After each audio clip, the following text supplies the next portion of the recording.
And Christopher, one of the questions I wanted to ask you is, what do you think is the one thing that Christians don't fully comprehend when it comes to witnessing to the gay community? Yeah, I think the one thing that Christians are missing is how the world has made this huge error.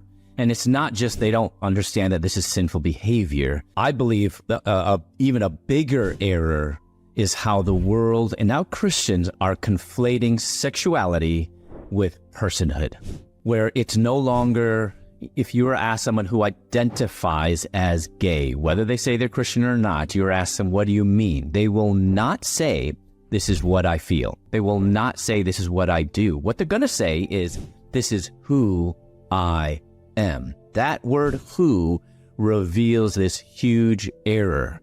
Sexuality is not who you are, but how you are. And when, Frank, how can we talk to someone that this is, or even have this discussion or try to convince someone that this is sinful behavior when they don't even view it as behavior? If you were to talk to me 25 years ago, before my conversion, and you were to say, Frank, you were to tell me, this is sin, I wouldn't hear you saying that, oh, what you're saying is, what I'm doing is sin, or my desire is sinful.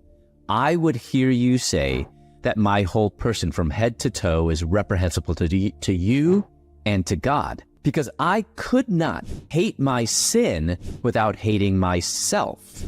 Now that I know Christ, I can hate my sin without hating myself.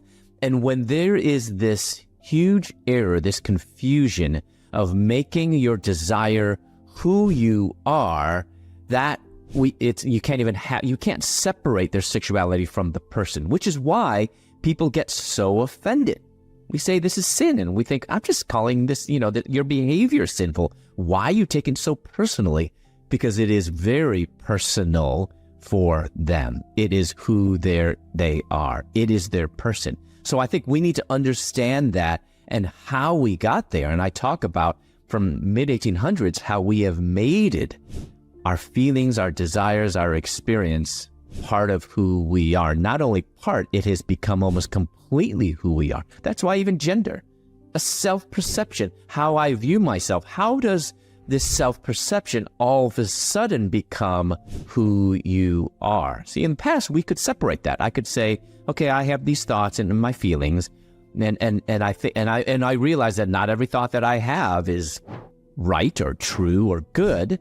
So therefore, I need to kind of put my thoughts and my feelings through a filter of truth. We've lost that today. You feel something, that's you. You think something, that's your truth.